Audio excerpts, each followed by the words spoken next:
Bonjour, madame. Bonjour. Je m'appelle Johan, je suis étudiant en soins infirmiers. Aujourd'hui, je m'en viens en apprendre un petit peu plus sur vous. Mhm. Comment vous allez tout d'abord? Je vais bien, vous-même? Je vais bien, merci. Maintenant, je vais commencer par parler de votre situation actuelle au niveau géographique, niveau personnel. Ouais. Fait que, tout d'abord, où est-ce que vous habitez présentement?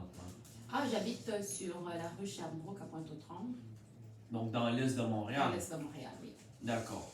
Donc, ça vous prend combien de temps pour venir de Pointe-aux-Trembles jusqu'au collège Rosemont? Ah, ça me prend 1 heure en voyageant en autobus. Donc, d'accord. Est-ce que c'est... donc, j'en conclus que c'est plus ou moins long. Ouais, quand même là. D'accord. Est-ce que vous voyagez de temps en temps en auto? Non, présentement, j'ai pas d'auto. D'accord. Malheureusement ou heureusement pour moi. D'accord. Et vous, personnellement, où vous êtes né? Je suis née en République du Congo. Ah, c'est dans, euh, c'est dans le centre de l'Afrique, juste vraiment au cœur de l'Afrique, sur l'équateur. Fait qu'on a un beau temps. Dans la ville de Pointe-Noire, en région de Kwilu. Donc, dans l'équateur, est-ce que c'est plus plus proche de l'océan ou... Oui, on est vraiment sur l'océan. Oui, on est vraiment sur l'océan Atlantique. Oui. D'accord. Fait qu'on mange du poisson. D'accord. Et les villes que vous avez habitées, est-ce que vous avez déjà déménagé? Au Canada ou en général? Peu importe, soit au Canada, au Congo ou à Montréal. Ah oui, j'ai habité une décennie de mon enfance en République du Congo, donc à Pointe-Noire où je suis née. Puis à l'âge de 10 ans, j'ai aménagé, bien que je partais pour des vacances, mais j'ai complètement aménagé pour 5 ans en Angola, dans la ville de Kamina où j'habitais avec mon père adoptif. Puis par la suite, je suis revenue au Congo, à Pointe-Noire, pour faire mon lycée et je suis venue au Canada pour continuer mes études. Donc, D'accord. c'est ça. D'accord, c'est intéressant. Puis comme vous avez dit, je pense que vous avez dit que vous aviez voyagé. Donc je peux en conclure que vous êtes venu du Congo jusqu'à Montréal. C'est un voyage, si on veut, un voyage permanent. Ouais. Et quand vous parlez de voyage, est-ce que vous parlez juste d'un voyage ou un voyage pour quelque chose de particulier ou un voyage en général? Ben, ça peut être soit en particulier, soit pour la famille, pour des raisons familiales ou pour des raisons de vacances. Est-ce que vous avez déjà voyagé? Oui, pour des raisons de vacances, je partais beaucoup en Angola pour aller voir mon père. J'ai aussi été en Éthiopie pour aller accomplir un petit rêve d'enfance, donc dans la ville d'Addis Abeba. J'ai été également au Maroc pour une couple de jours. J'ai visité le Sénégal pour à peu près 2 mois. Donc à Dakar, une très belle ville d'ailleurs que j'ai beaucoup adorée avec un bon monde. Puis je me suis retrouvée au Canada. D'accord. Et je peux en conclure que c'est juste des voyages en Afrique. Oui, plus en Afrique. Oui, plus D'accord. en Afrique. Et c'est lequel de ces voyages pour toi qui a été le plus significatif? C'était mon voyage à Addis Abeba. D'accord. Là maintenant, j'aimerais ça que vous me parliez, que vous me parliez un petit peu de votre famille, de votre famille, ouais, de votre famille. Est-ce que vous avez des frères et sœurs? Oui, j'ai une grande famille déjà pour commencer. Moi, je suis née dans une famille polygame. Mon papa avait 2 épouses, dont une mariée traditionnellement et une mariée civilement qui était ma mère. Et donc, je suis à la fois cadette et aînée. C'est fou, mais c'est ça. Donc, du côté de mon père, je suis cadette en 5e position. Et du côté de ma mère, malheureusement, ou heureusement, je suis l'aînée en première position dû à certains facteurs qui a retardé ma venue, si on peut le dire comme ça. D'accord. Donc, il est juste de. Je pense qu'il est juste de dire que tu as des frères plein de frères et sœurs. D'accord. Tu en as combien, juste par curiosité? J'en ai. Ouf, je dois les compter.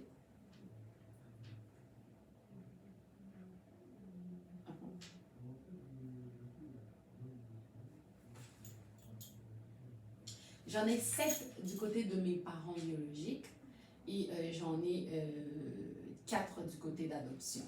Mon Dieu. Ouais. Une belle grande famille. Oui, hein? Oui, absolument.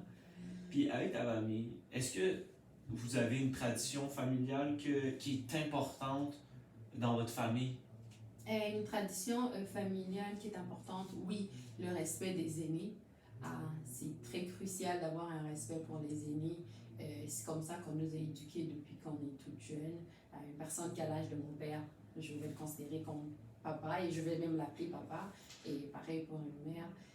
Pour des personnes qui ont l'âge de mes frères et sœurs plus âgés que moi, ben, on utilise souvent des expressions yaya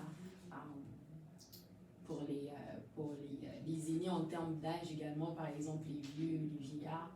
Il y a également un plus grand respect qu'on leur accorde. Le respect des aînés est vraiment très, très, très important chez moi. D'accord.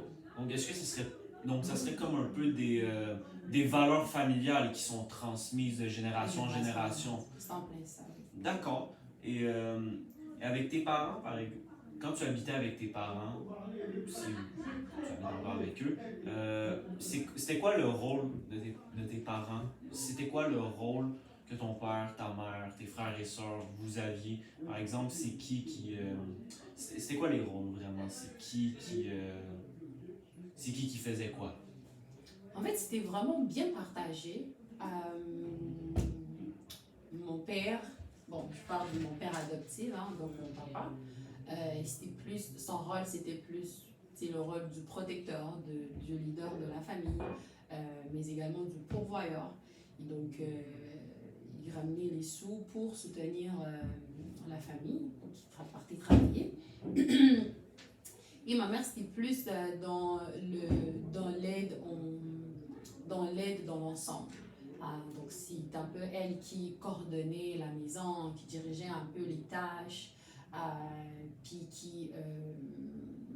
qui faisait la nourricière, qui nous donnait de l'affection, de la tendresse, et parfois un peu de correction. Pour les enfants, les filles, c'était plus comme maman, donc on se mettait plus du côté de maman, donc c'était dans l'apprentissage de ce que les femmes en général font chez moi. Donc ça va être plus dans les travaux de ménage, les travaux de lessive, de vaisselle, de cuisine, voilà, d'entretien des plus jeunes, parce que c'est important pour nous, les enfants plus aînés s'occupent des enfants plus petits.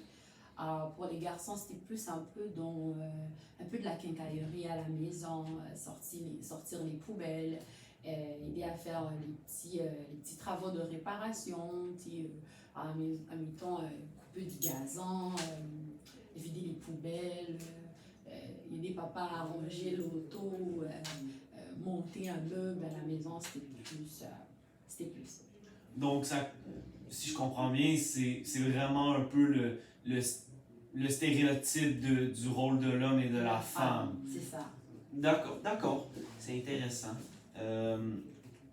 Et vous, dans votre famille, est-ce que vous avez eu des parents qui vous supportaient, qui vous soutenaient? Moi, pour mon cas, oui. Surtout du côté de mon père, adoptif. C'était un homme qui, malheureusement, il n'existe plus, il est décédé. Donc, c'était un homme qui était à l'écoute de ses enfants, qui vivait, qui respirait pour ses enfants. Du côté de ma mère,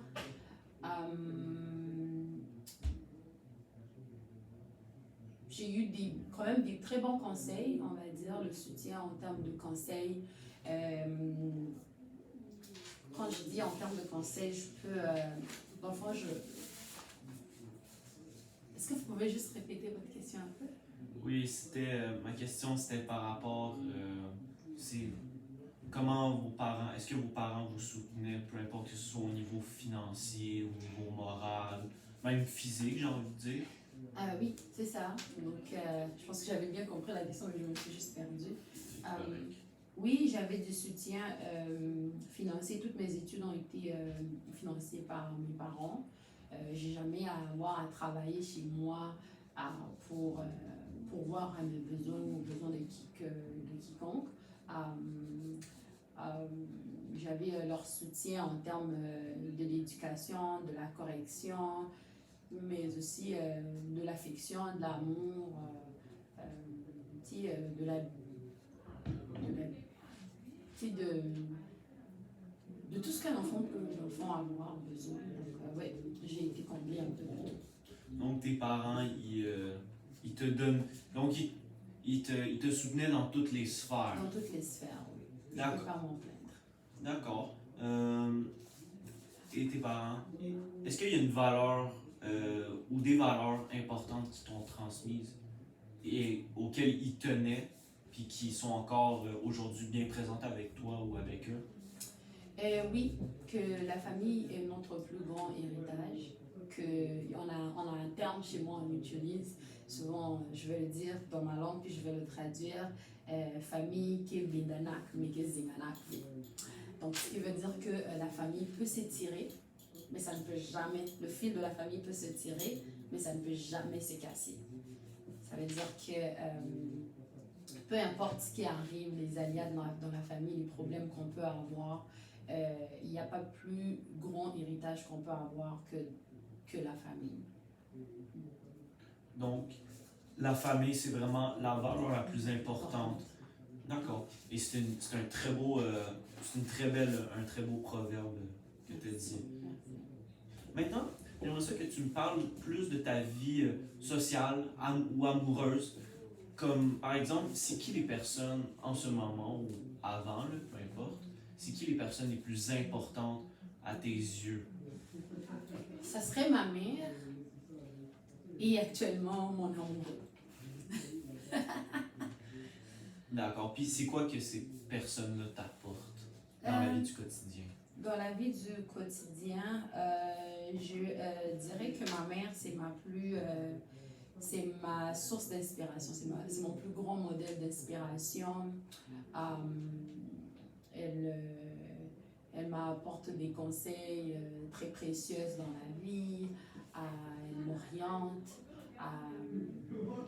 elle me guide, j'ai du support auprès d'elle quand les choses vont pas bien, je sais que je peux me ressourcer auprès d'elle. Elle est à la fois ma meilleure amie tout en gardant ses places de la maman qu'elle est, n'est-ce pas? Donc elle m'offre un soutien émotionnel, elle m'offre des perspectives ou des solutions quand il y a des défis qui arrivent dans ma vie et pour mieux m'orienter, pour mieux me cadrer, j'en demanderai pas plus. Si c'était à refaire, je la choisirais encore comme ma mère, honnêtement. D'accord. Puis pour mon copain, il m'apporte déjà beaucoup de support. Il me fait sentir comme si j'étais la fille la plus intelligente au monde, même si je sais que ce n'est pas le cas. Nous partageons des moments de qualité. Il m'apporte de l'affection, de la tendresse, de la joie, des bons souvenirs, de la sécurité, de la confiance. Il me rassure. Auprès de lui, je sais que je peux avoir une épaule ou une épaule? Une épaule d'assurance. D'accord, donc si je comprends bien, ta mère c'est comme un peu ton Superman, c'est ton idole. C'est ça, c'est mon idole. et ton copain, ton amoureux, c'est comme un peu, comment dire, comme, un ami proche, pas un ami proche dans le sens que tu confies tout à lui, tu fais C'est tout ça. avec lui, C'est ça. encore, tu sembles heureux avec lui. Je Est-ce suis que j'ai raison? heureuse et je suis très amoureuse de lui. C'est bien ça, Je suis chanceuse. absolument. Euh, et ces deux personnes-là que tu viens de décrire, est-ce qu'ils viennent de milieux différents que le tien ou ils ont sont pas mal similaires à toi? Ils sont pas mal similaires. Déjà qui viennent de deux pays différents, mais qui partagent les mêmes cultures. Donc, moi, je viens de la République du Congo, puis lui, il vient de la République démocratique du Congo. Donc, on a beaucoup de similitudes, on a beaucoup d'approches en termes d'éducation, en termes de famille, en termes de société, en termes de culture, en termes de langue, en termes de cuisine. Donc, on a beaucoup de choses en commun, ce qui rend les choses un peu plus faciles pour nous. Pas beaucoup de différences, il y a, il y a beaucoup de ressemblances. Donc, je dirais qu'on vient pratiquement du même milieu, sans être du même milieu. D'accord, donc c'est ça, vous venez du même milieu, mais pas du même milieu. Au niveau comme culturel, c'est similaire, mais à la fois, il y a certaines... Un peu différent. Un peu différent. En termes de je vais dire, en termes de coutume un peu. En termes de culture, c'est pratiquement la même chose, mais en termes de coutume, ça va être il y a des légères différences.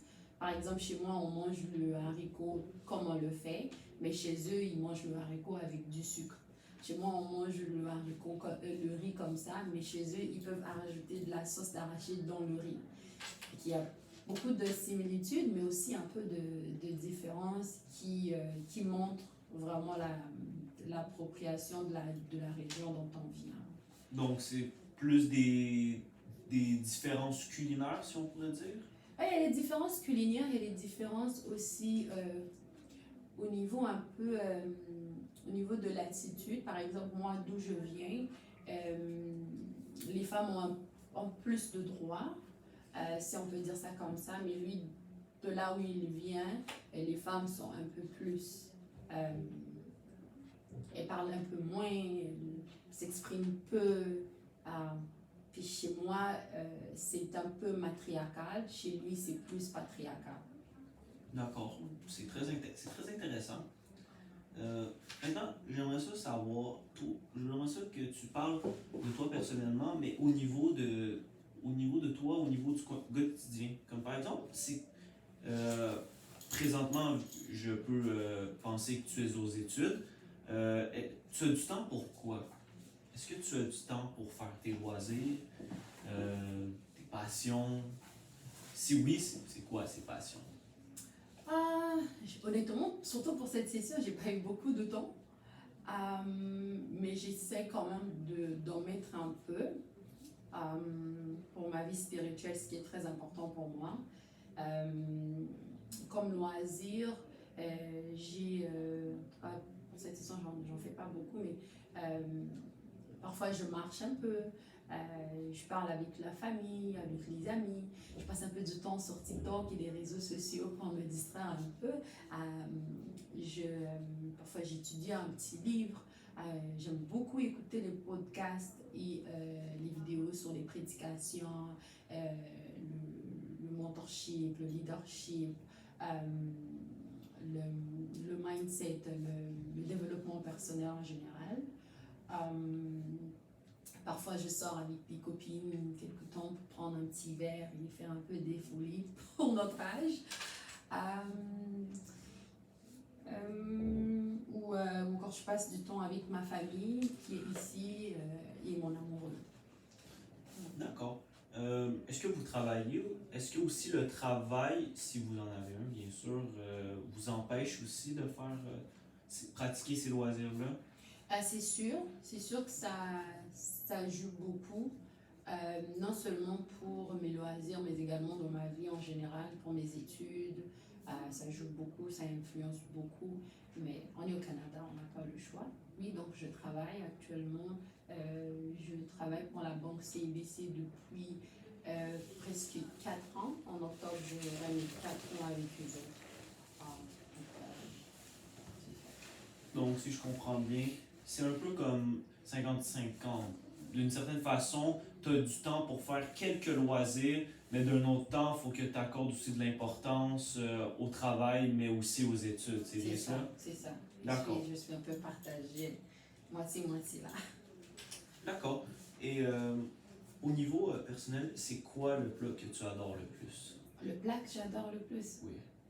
J'en ai 2 en tête. Vous pouvez me dire les deux? J'adore beaucoup le poisson salé, avec des aubergines et un peu de poivron vert et jaune, du manioc. Mais le plat qui me retient le plus, c'est les fruits de mer sautés. Parce qu'il y a une histoire qui est attachée avec ça. Est-ce que je le raconte? Oui, vous pouvez le raconter, Oui. bien sûr. C'était devenu comme une tradition dans ma famille quand j'habitais avec mon père adoptif.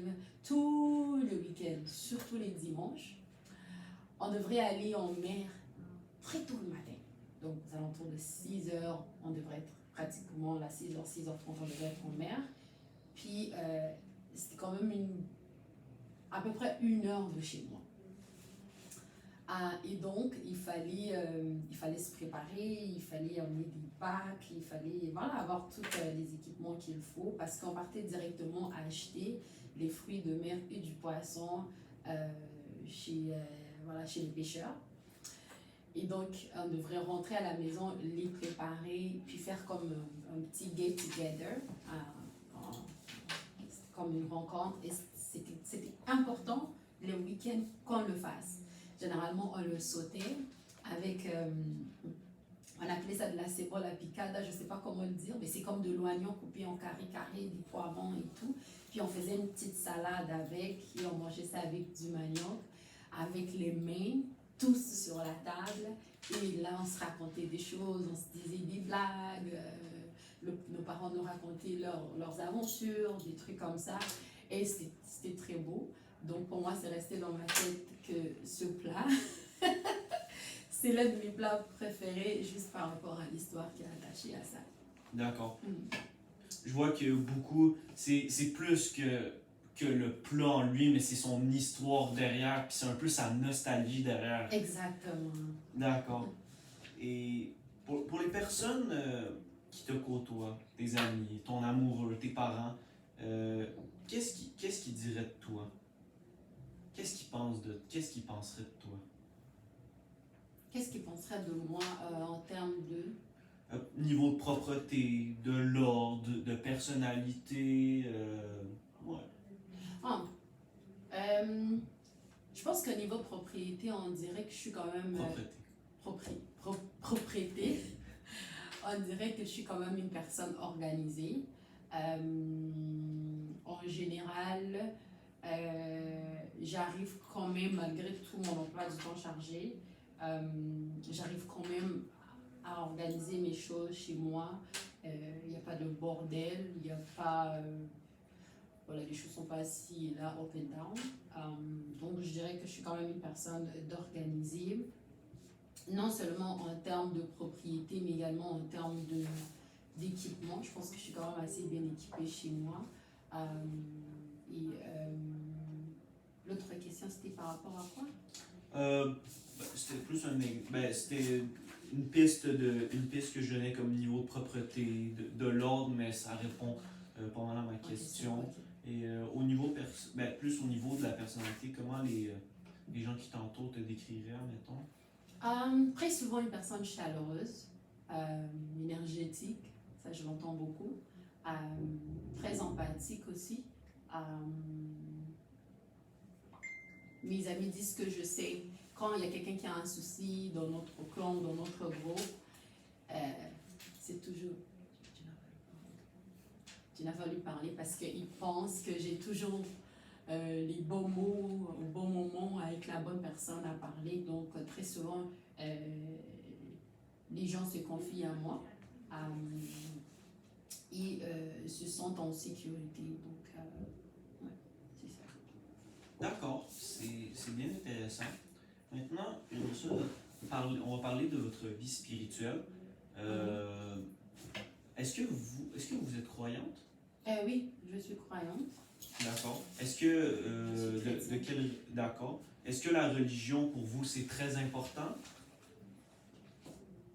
Je pense que ça occupe, actuellement, ça occupe peut-être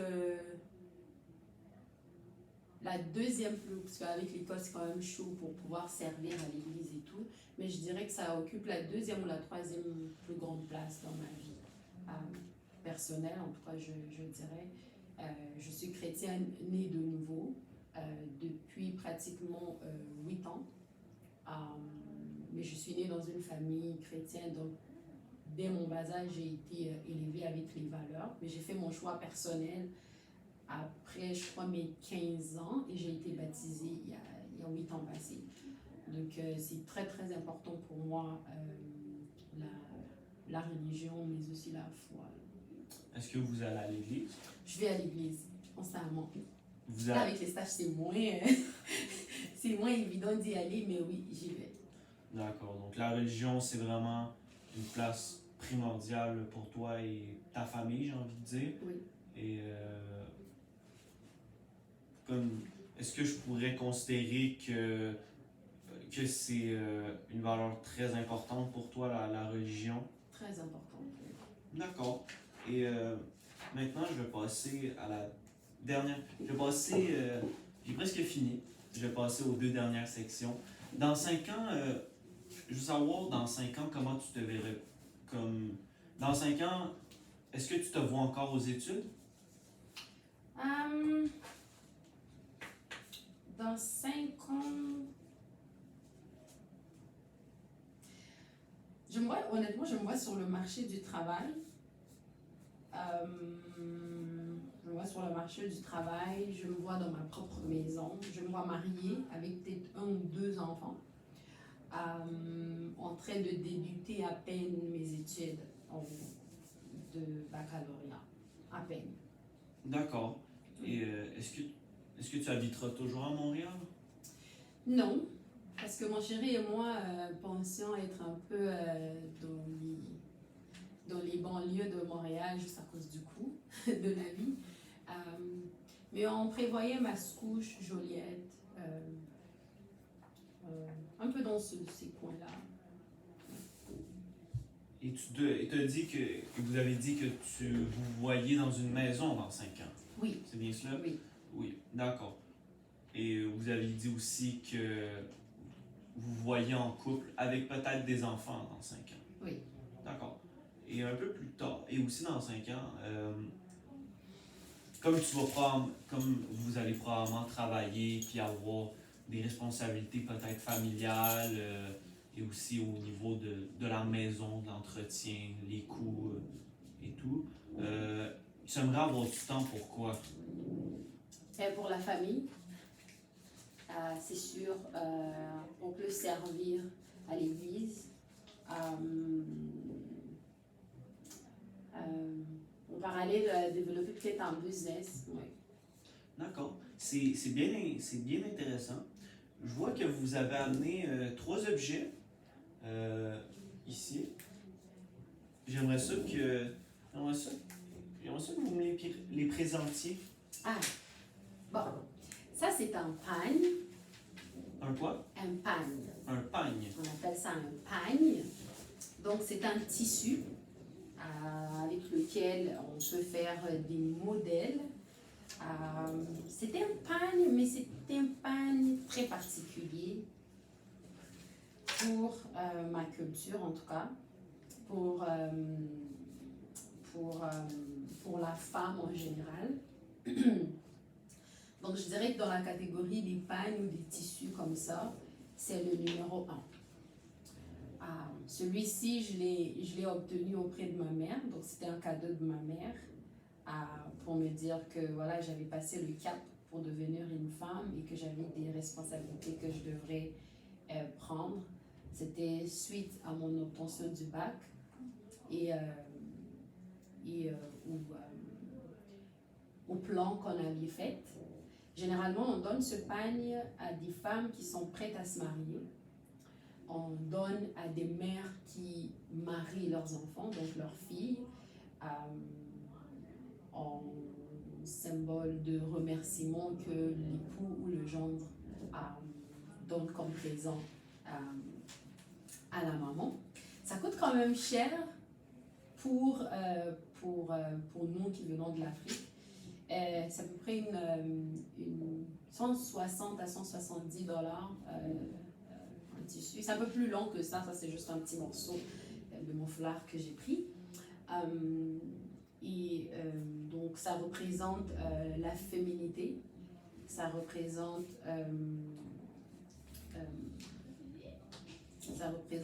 les responsabilités qui viennent avec la femme et l'épouse, mais ça représente également la mère, si je peux le dire, parce que souvent c'est des mères à qui on donne ça.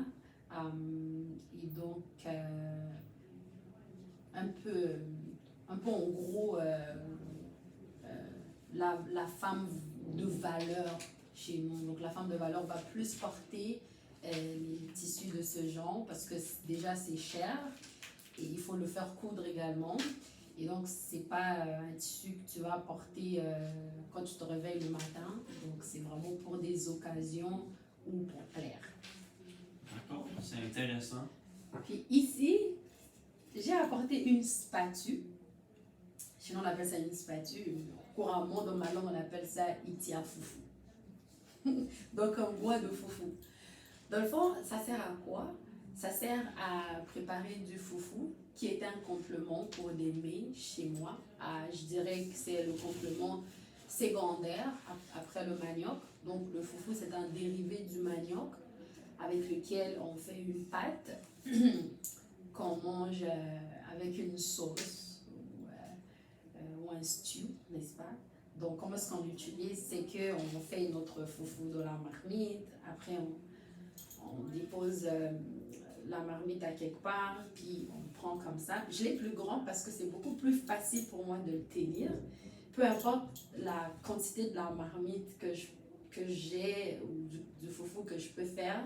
Donc, je peux naviguer entre mon bras pour pouvoir mieux faire mon foufou. Dans le fond, donc, lui, il reste dans la marmite. Et donc, on le fait comme ça. Jusqu'à ce qu'on ait une bonne consistance. Donc, ça nous aide à avoir un très bon foufou sans des brunes et sans des boules. Très bon avec la sauce. Et ici, j'ai une photo de la famille. Donc, j'ai une photo de ma petite famille. Donc, ici, c'est mon père adoptif qui est décédé. Et celle-là, c'est son épouse. Ça, c'est leur deuxième fils. Ça, c'est leur deuxième fille. Ça, c'est leur cadette, donc la toute dernière. Et à côté, c'est moi.